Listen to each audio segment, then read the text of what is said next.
Hello, friends. Welcome to Staying in My Lane podcast, where we talk honest, real conversations, the hard conversations that we are not having every day, the conversations that make us feel awkward and uncomfortable, the conversations that make us question things, the conversations that get us thinking, and learning how to navigate these topics that are not normalized in our society, or topics that are easy to judge when we have not walked in the shoes of the person that has experienced it. Topics like trauma, abusive relationships, childhood trauma. So before we start, I'm going to preface this with a disclaimer that this may be triggering. This conversation is about trauma. So if you feel uncomfortable, you don't have to listen, but this conversation is going to be very honest, very raw, and very informative. If you feel like listening, that's great. If not, that's okay too. And if you feel like sharing with a friend, go ahead and share away. You can find this on Apple, Amazon, Spotify, iHeartRadio, YouTube, and pretty much any platform. So with that being said, let's get started. Whether it's a friend, partner, family member, or even a colleague, being there for someone who's been through something life-altering can feel intimidating. Maybe you worry that you'll say the wrong thing or you'll lack experience, making you unqualified to help them or support them. You're not alone in that feeling, and today, we're going to talk about why that feeling doesn't have to stop you from being a powerful support system to that person. First, let's clear up what trauma actually is. Trauma is not just about what happened to someone, it's about how their mind and their body responded to it. I have talked about this in previous episodes. The mind may not remember because we subconsciously can block out those memories in our mind, or our body will do it for us because it's a way of protecting ourselves, right? But the body remembers. We carry trauma all over our bodies. We carry it in our tight shoulders, our neck pain, our tight hip flexors, our gut health, our brain health, all over our body. And when a partner has trauma, when a friend has trauma, especially unresolved trauma, it can show up in your relationship in ways that are confusing or painful. Things like overreacting to small triggers, things that we may not see as a big deal, might really be a big deal for them. And just to give you a little example, I know somebody who is triggered by pancakes because when they were a child, their parents would feed them pancakes after a sexual abuse encounter. And although that may not make sense to a lot of us, that pancake was a trigger because it brought them back to that moment. Withdrawing emotionally, in fear of abandonment, trouble trusting others, or feeling unsafe even when you're doing everything right. Those are all ways that trauma, unresolved trauma, can show up in your relationship.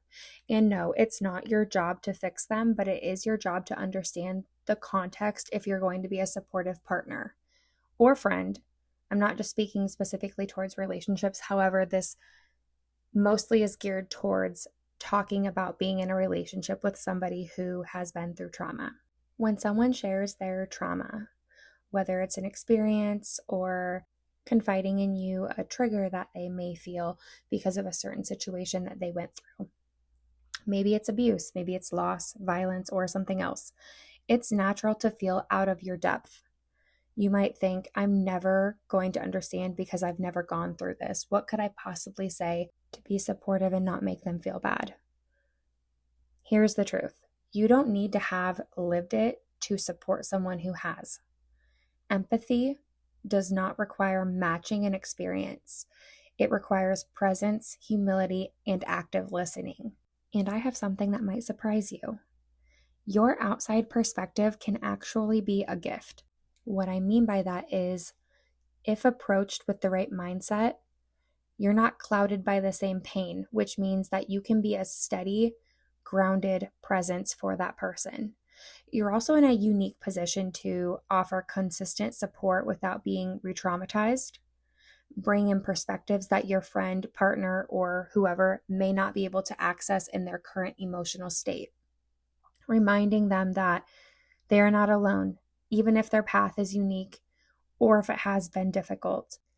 A dysregulated adult cannot regulate a dysregulated child. And in this case, a dysregulated adult cannot regulate a dysregulated adult. Truthfully, that goes for anybody. We as humans cannot regulate each other if we are not regulated. But this only works when it's rooted in respect, which leads me to discuss ways to support someone through their trauma without having experienced it yourself. Let's get practical. Here are 5 powerful ways that you can be there for someone with no lived experience required. And now that I'm thinking about it, this can go for just anybody. As a human to human, we tend to speak more than we listen. So the first one is we need to be listening more than we speak. You don't have to have the answers. In fact, trying to fix things can unintentionally cause harm. Just be there. Sit with them. Say things like, I can't imagine what this is like for you, but I'm here to listen. Offer that support, that genuine support. And avoid comparing, even well-meaning ones like, I know someone who went through whatever, or I had a rough time too when I was a child. This can derail the conversation and unintentionally invalidate their pain. Keep the focus on them. When we are active listening, we are listening to what they are saying and being able to reflect that back to them. Like, I hear that you were really upset when we made pancakes. I'm sorry. Can you tell me more about that? And validate that experience. I think as humans, we underestimate the power of actively listening and validating each other on how we feel. We are so focused in society and in the world that we live in on comparing and one-upping each other or interrupting each other because we become dysregulated. A simple, it makes sense that you feel that way, or that sounds incredibly painful, can go a long way when you're talking to someone who is trying to be vulnerable with you. And if you heard what I just said, they are being vulnerable enough to share their trauma with you. So being able to honor their reality is very, very important. It's not our job to judge or analyze anyone. It's our job to be a support system. Be patient with their healing timeline.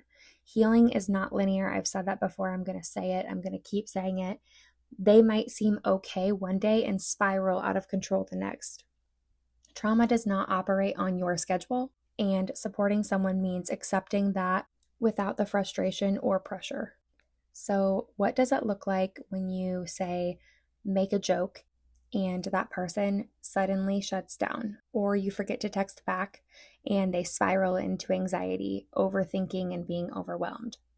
I've been there because I also have a lot of trauma. It might seem irrational, but for them, it's real. Their nervous system is reacting from a place of survival, not logic. And just to provide some input and share my experience, I am an overthinker. When someone responds in a certain way or doesn't respond when I kind of not think that they should, but when I kind of expect that they should, I will panic thinking that I did something or said something wrong, and I will psychoanalyze myself. We've talked about fight or flight, freeze or fawn. These are all automatic trauma responses, and understanding them can be life-changing. So whether you're healing or supporting someone or just curious, don't leave this podcast yet. Stick around because we are about to unpack some serious truth in trauma. The trauma response, I want to go back to this for a second. The trauma response we talked about is your body's automatic way of protecting itself when they perceive a threat. And we feel it in our body, we tense up, or we have a racing heartbeat, or we start breathing heavy. These reactions are deeply wired into our nervous system, often bypassing conscious thought. Think of them as survival instincts. They are not chosen, they happen to us. The big 4 are fight, flight, freeze, or fawn, and each one shows up differently, emotionally, mentally, physically. So let's break these down. First up, fight. This is when your body prepares to confront the threat head on. Your heart rate spikes, adrenaline floods in, and you might feel angry or defensive. This could look like yelling, pushing back, standing your ground, or needing to be right in the argument. But here's the thing, it's not about aggression, it's about protection. Many people who default to fight as a trauma response were once in situations where standing up was the only way to survive, physically or emotionally. What about flight? Here's your body's mission to escape. You feel anxious and restless. You may overwork and overthink or stay busy to avoid discomfort. And fun fact, I am a flight person. I have taken a really long time to heal from my trauma. It's been years. And every time I would get into an argument with someone or a disagreement, or I would feel like I'm being a burden on someone, my instincts told me to run. And I would even say things to my husband like, I'm just going to divorce you. I'm just going to run away. I should just leave. Because for me, flight is not just about running out the door. It can look like perfectionism. If I can't be perfect, or if I can't do something in a way that I think I should, I'm just going to run. It can look like control issues or avoiding conflict at all costs. I will tend to run away. I run away because I feel too stressed out and too anxious to confront the issue right now. If flight is your go-to, you may have learned that staying on the move kept you safe, and stillness might have felt dangerous, which is really relatable for me. Then there's freeze. This is where things get a little tricky. Freeze mode, your body shuts down. You may feel numb, spaced out, disconnected, disassociated, like you're there, but not really. It's not laziness or weakness. It's your nervous system trying to keep you from feeling pain. It's a numb feeling. People who freeze may have learned early on that neither fighting or fleeing was safe, so their body chose to play dead, kind of like a possum. And finally, fawn, the least talked about but incredibly common. Fawning is where we people please to avoid conflict. Does that sound familiar to anyone? Because I'm sure I have a lot of you listening that are probably nodding your head yes. You might say yes when you mean no, over apologize, or suppress your needs to keep the peace. This often develops in environments where love or safety felt conditional, where being liked or useful was the only way to avoid rejection or harm. Is this sounding familiar to anyone? Because it does sound familiar to me. Even though I am a flight person, I have a lot of fawn qualities as well. I used to be a people pleaser. I grew up feeling like I was a burden, or I was annoying, or I was just in the way. So I over apologized. I actually used to apologize every time I got sick because I felt like a burden. And I've done a little bit more work to figure out why I used to over apologize, especially when I was sick. And some things are starting to make sense to me now, but it just all really comes full circle when you start to really reflect on your trauma and put the work into healing and growing through it. So why does this all matter? Because understanding your trauma responses is the first step to healing. Understanding your partner's trauma responses is the first step to being supportive. These patterns and responses are no one's fault. It's what the brain does to protect us from what we see as a threat. But here's the good news. Once we bring awareness to them, I'm talking about the trauma responses, we can start to reprogram our reactions, because that's our job, right? Our job is to heal and take accountability. Our job is not to play the victim. Our job is not to say, oh my gosh, I murdered somebody because I have a mental health issue.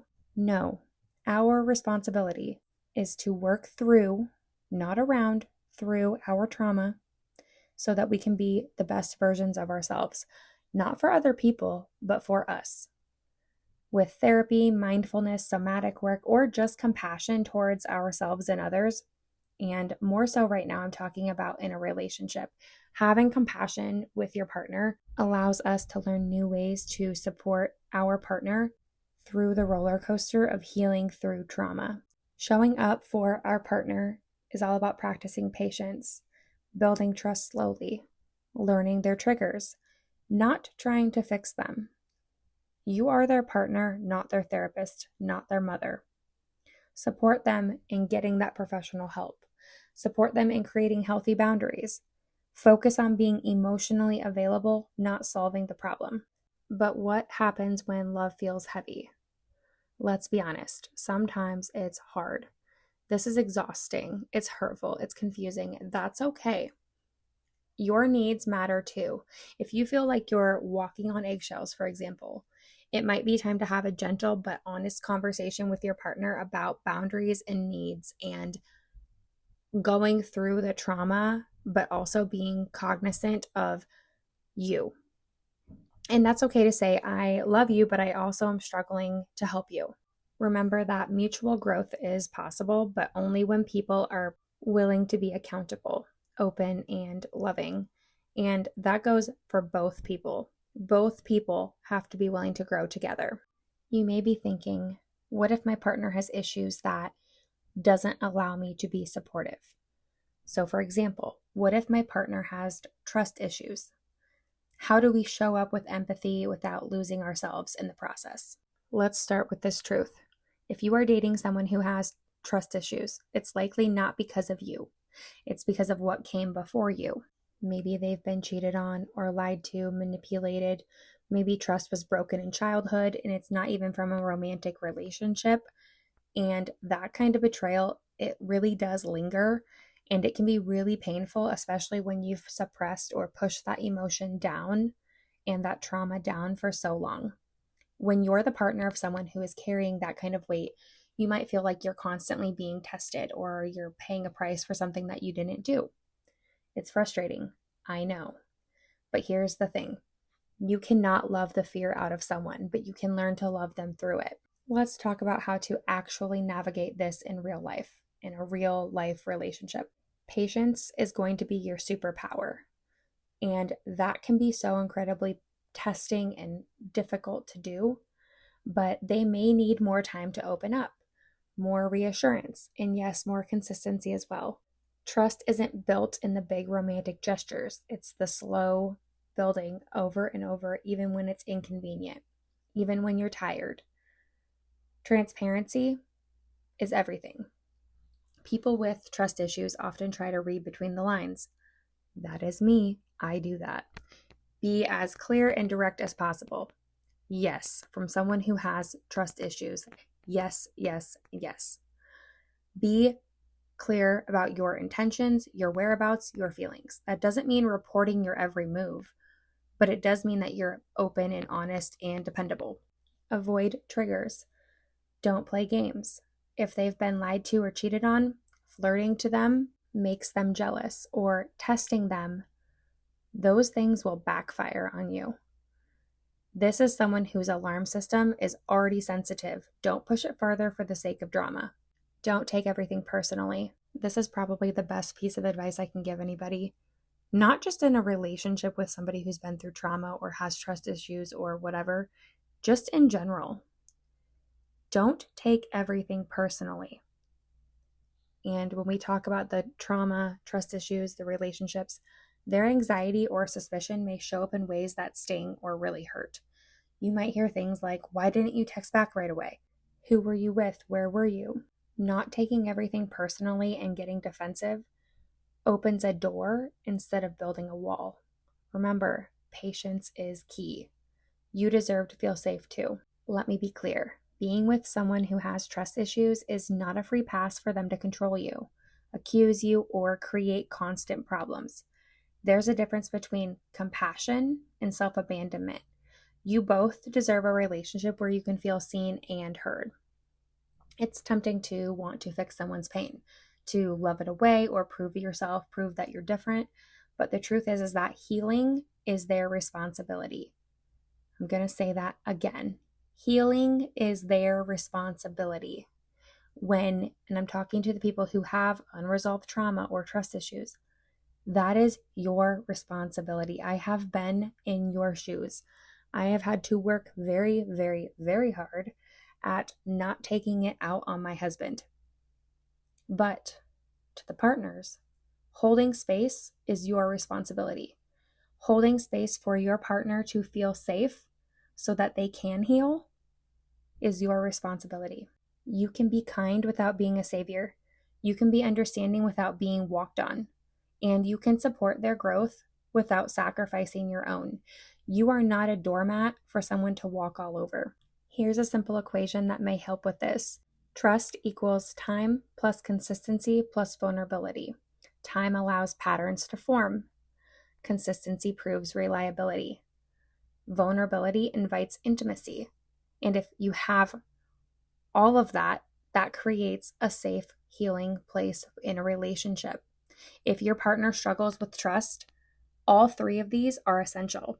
And that last one, vulnerability, applies to you too. You're allowed to say, I want to understand you and what you're going through or what you've been through, but I also need to feel trusted.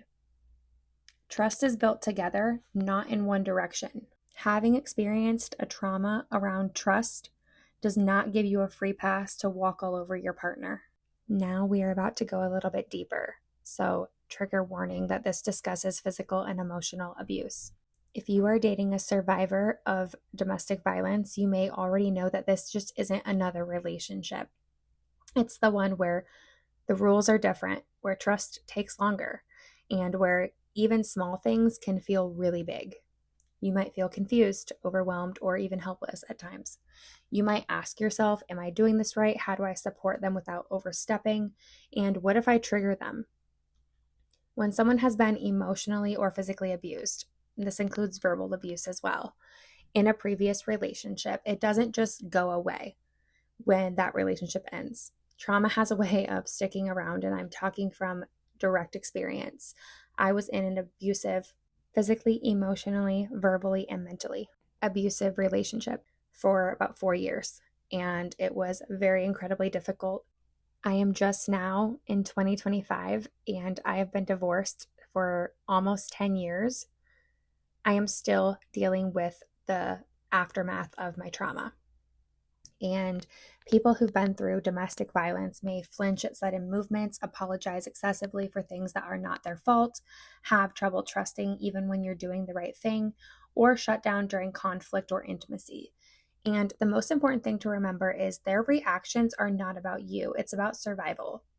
Again, though, it does not give them a free pass to treat you like crap or abuse you in return. You may be the safest person in the world, but their nervous system has not figured that out yet. It still sees love as dangerous, and it took me a while to get to that point where I felt comfortable with my husband and I learned to trust him. Let's be real, people who've been hurt in the past often won't come right out and say what they need. They might not even know what they need. Not because they don't want to, but because they've been conditioned not to. So here's a little insight from someone who has been in this position on what they might need from you, the partner. Emotional safety over perfection. They're not looking for someone who's flawless or perfect. They're looking for someone consistent. Consistency is key. Someone who doesn't weaponize their vulnerability, someone who listens when they say, I'm scared, instead of saying, you don't need to be. Respect their boundaries, even the quiet ones. They may have boundaries that don't make sense to you, like not wanting to be touched in a certain way or needing space after an argument. Honor that. Even if you don't understand them, honor it. Boundaries are where safety begins. Reassurance without pressure. My husband was really good at this when we first started dating. He still is, but this is one of the things that helped me feel comfortable and not rushed into a relationship is having reassurance. A simple, I'm here, I'm not going anywhere, I'll go at your pace, can go a long way.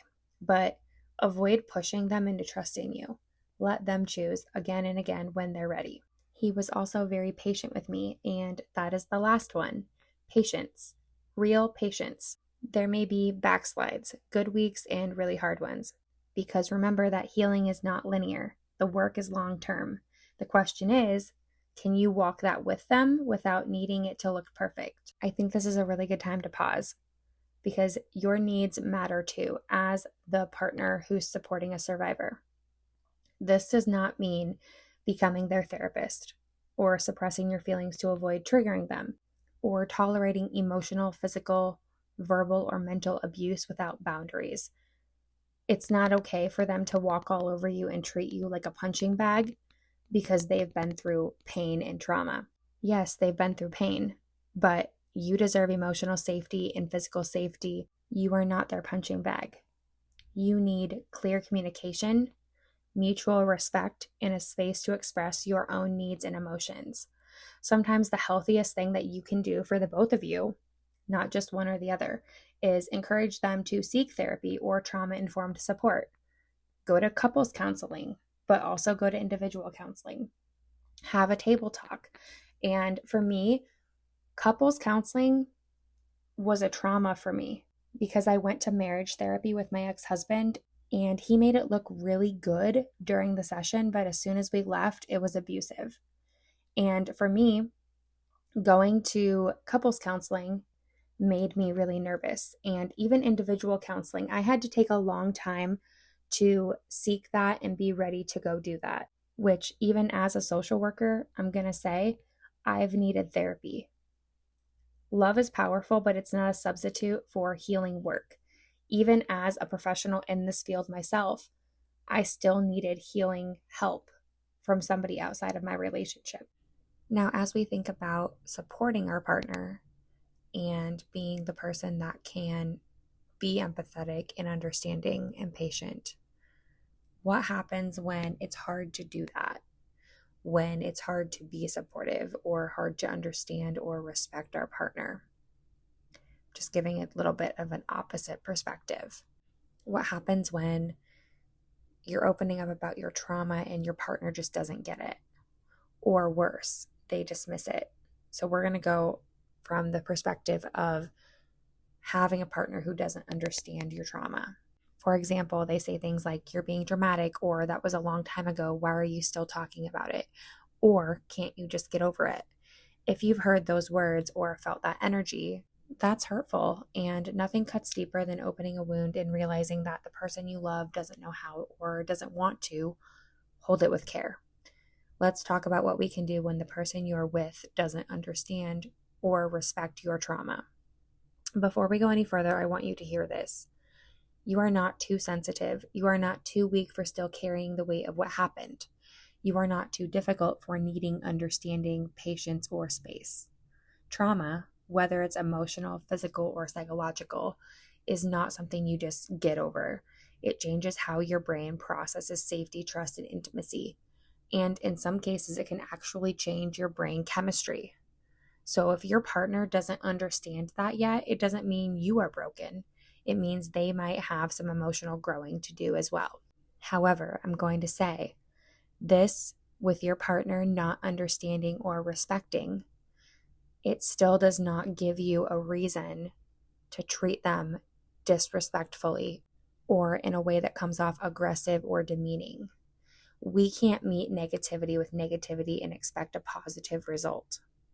And it's not okay for anybody. And I do know that it happens because I have been there. I have been the one to, whether it's my husband or a friend or a family member trying to understand me or not understanding me. That does not go for my husband because he's always tried and he's always been great at being a support. But when someone has not wanted to understand, meeting them with that negativity never solved anything for me. And I realized that I can't force somebody to understand. I can't change somebody's reaction. But what I can do is I can change mine. Here's the hard truth. Not everyone is trauma informed. A lot of people didn't grow up learning about emotional health. They learned to shut down, push forward, and pretend nothing ever happened.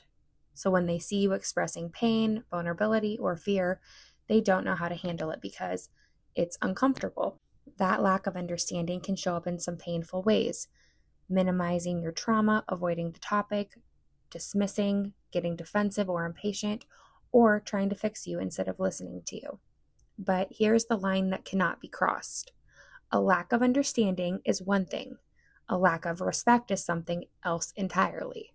If your partner is disrespecting your trauma, mocking it, dismissing it, or using it against you, you need to take that seriously. A conversation needs to be had. I, at one time, was guilty of that. I let my emotions get the best of me, and it was kind of almost at myself, but I took my pain out on my husband. I took my pain and my anger and my stress out on the people closest to me. And I'm taking accountability for that. I'm taking responsibility. I have worked really hard to heal through my trauma. Let's talk about what you can actually do when you feel dismissed instead of doing what I did, because I don't advise anybody to do what I did. Actually start to deal with your trauma, work through it instead of pushing it down or pretending that it doesn't exist. Ask yourself, do I need them to just listen without fixing? Sometimes having somebody listen without responding is what you need. Do I need more patience around my triggers? Do I need reassurance? Do I need more consistency or emotional presence? And before you can ask for something, you have to be able to name what you need. Don't go into a conversation saying that you have to have this, and this.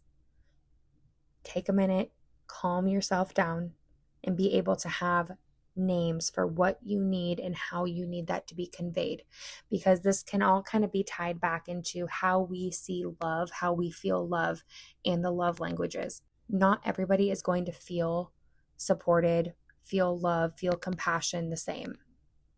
Pick a calm time, not in the heat of a trigger or an argument, and say something like, there's something I need you to hear, and talk about it. Talk about how you feel and use I statements. Be direct and let them know that this matters. Don't go into a conversation saying you did this and you did this and you did this. Watch what they do next.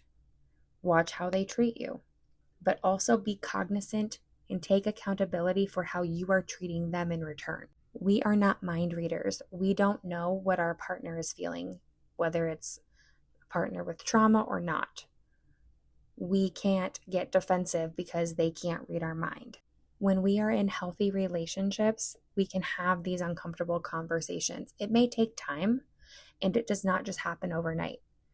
It's taken my husband and I a long time to be able to have conversations completely openly and vulnerably and show up for when it's uncomfortable, because we know that we have to have that conversation.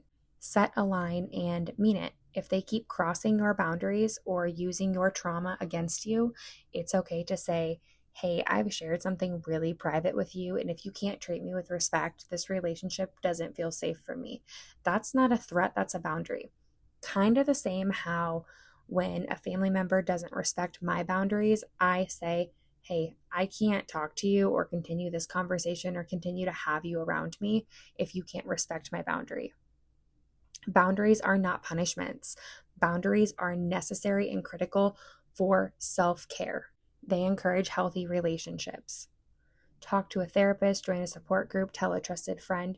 Don't isolate yourself. You deserve to have your story held with care. And even if it's not by your partner, that can happen, but you have to be able to name what you need and how you feel.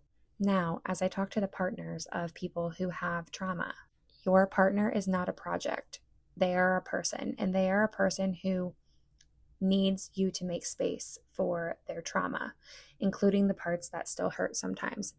And if, as a partner, we can't or won't do that, then the question becomes, is this the kind of love that I want to keep building on? It's a hard question, but it's important. But you may ask me, how do I support my partner if they get defensive about their past trauma? Maybe you've tried to open a conversation about something that's hurt them and they shut down.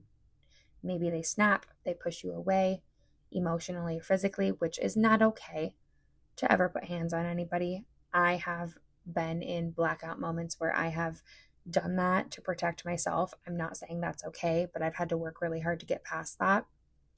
Maybe they say things like, it's in the past, let it go, leave it alone, and you're left wondering, am I making it worse? How do I support them? Did I say something wrong?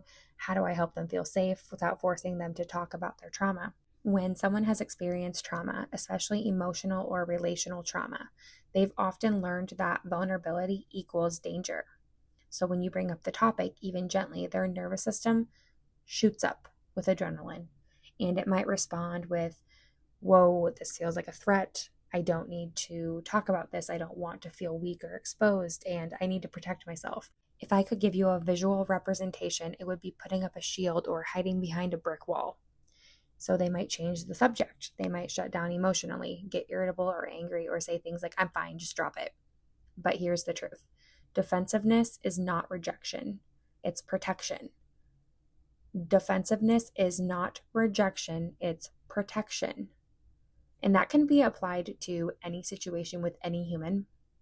And understanding that helps you meet your partner with compassion, not conflict. Before we talk about what to do, let's be honest about a few things that usually don't work and can actually make things worse. Do not push for disclosure. Even if your intention is to try to help, saying things like, just tell me, or you need to talk about this, can feel very invasive. Let them share on their own timeline. Give them time to feel ready to be vulnerable. Don't take it personally. If they get irritated or shut you out, it's easy to feel hurt, but remember that this is not about you. It's about their relationship with their own pain, and that is their responsibility and their timeline. Again, don't make it about you. Avoid saying things like, I'm just trying to help, or you never open up to me. Remember that their timeline takes time. There is no timer going or clock ticking saying that somebody has to have their trauma dealt with by this certain time. Here are a few powerful ways to support a partner who is defensive around their trauma. Lead with safety, not pressure. Instead of digging into their past, focus on making the present feel emotionally safe. Safety invites openness. Pressure shuts it down. Regulate yourself first. If their defensiveness triggers your frustration and you can feel yourself getting angry, take a breath before reacting. You don't need to match their energy. Staying grounded gives them space to soften and open up.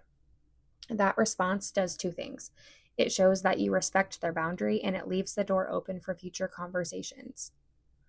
Ask for connection, not details, meaning that sometimes it's helpful to shift from the tell me what happened to can you tell me how I can support you when this feels heavy. This centers the relationship, not the trauma. And again, be consistent. We are not looking for perfection in any relationship. You don't have to say the exact right thing or at the exact right moment. Just keep showing up. When someone's used to being hurt, they're not looking for perfect words. They're looking for proof that it's okay to let their guard down.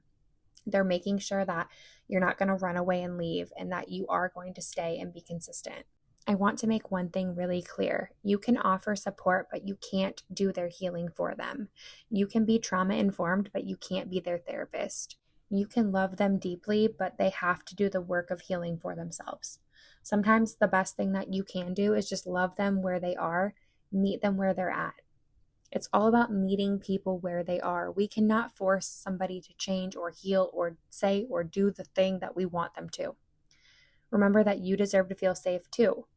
If defensiveness ever turns into emotional manipulation or stonewalling, it's okay to put a boundary up. Loving someone with trauma doesn't mean shrinking yourself to avoid stepping on their pain. It means building something to where both of you can feel seen, heard, and held. And I think that's really important because relationships are about teamwork and being one.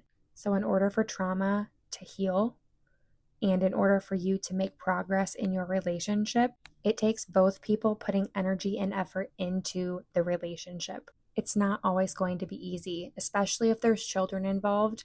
You may not get thanked. You may not be appreciated all the time. You may feel helpless, but your presence and being there matters more than you know. Give space without abandoning. Offer care without control. Stay open without forcing them to be. Healing takes time, but love, that steady, patient, respectful kind of love, can help make that time feel less lonely.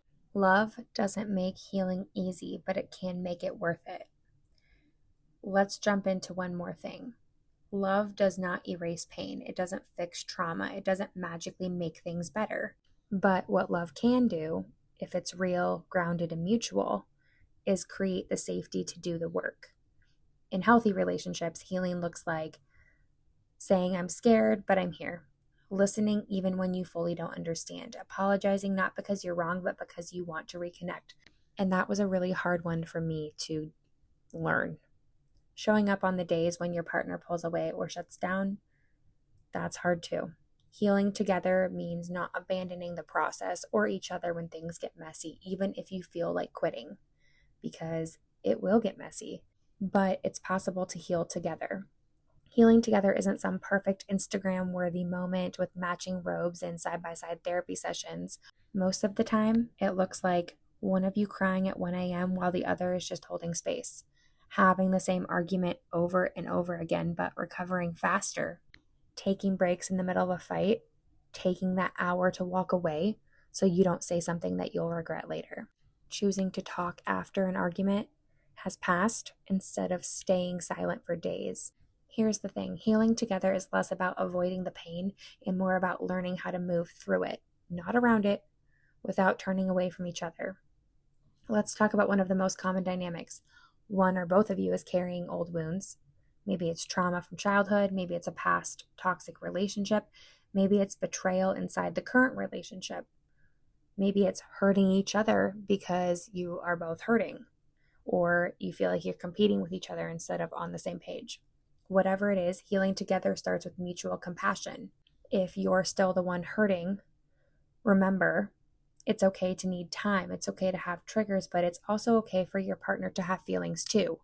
What is not okay is to hurt each other or try to get even. And if your partner is the one healing, be patient, but honest. Support them, but don't self-abandon.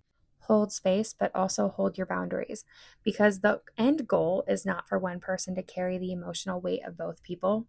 The goal is to grow together, stronger, by carrying it together. Remember, marriage, relationships, it's about being a team, being united. Relationships are not a competition or a comparison. Sometimes healing with your partner will feel lonelier than healing alone. Why? Because you have to face things that you didn't want to see. You have to talk about the things you thought you'd buried. You'll have to trust someone even when every part of you wants to shut down and run. But the good news is that you're not doing it to each other. You're doing it for each other, for the future that you both deserve. And yes, sometimes you'll wonder if it's worth it. But if you are both showing up, even if it's imperfectly, marriage, relationships don't always have to be 100% or 50-50. Every tear, every conversation, every do-over, every time you choose love instead of anger, talking over silence, a 40-second hug over distance, which, by the way, a long time ago when I was going through some things, I would push my husband away, and when he would come to hug me, I wouldn't want it. And one day he said, give me 40 seconds. So we set a timer. And he said, by the time this 40 seconds is up, you're going to want to hug me back. And he was right. All it takes is 40 seconds to hug each other or hold hands. Your body will relax and feel safe. At least for me, it does. And that's one of my favorite things about my husband and how he supports me. He knows when I need a hug or a handhold, or he knows when I need just a smile or a phone call. So if you're in a relationship where wounds are real, but the love is real too, don't give up, I promise. It gets better. Healing together is a slow, sacred process. It builds intimacy. It requires honesty, courage, and a whole lot of grace, a whole lot of forgiveness. There has been a whole lot of forgiveness in our relationship. But it can also lead to a kind of connection that's deeper than anything on the surface level could ever be. One where you know each other inside and out, not just at your best, but at your most broken and most vulnerable.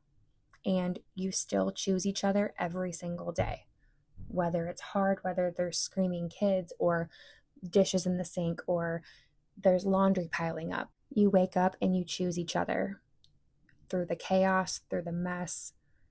It's not going to be easy, but I promise you, you will have such a deeper connection and a truer connection with your partner. That's a kind of connection that I can't even explain. And healing is hard, but loving each other through it instead of walking away, that's the most powerful thing two people can ever do together. Well, friends, that's the end of this episode. I am going to follow this up with understanding PTSD and trauma with children, how we navigate that, and how we navigate that in our relationships, because that can also be a lot of stress and strain to navigate relationships while dealing with children who have trauma. Because like I said, that's not easy.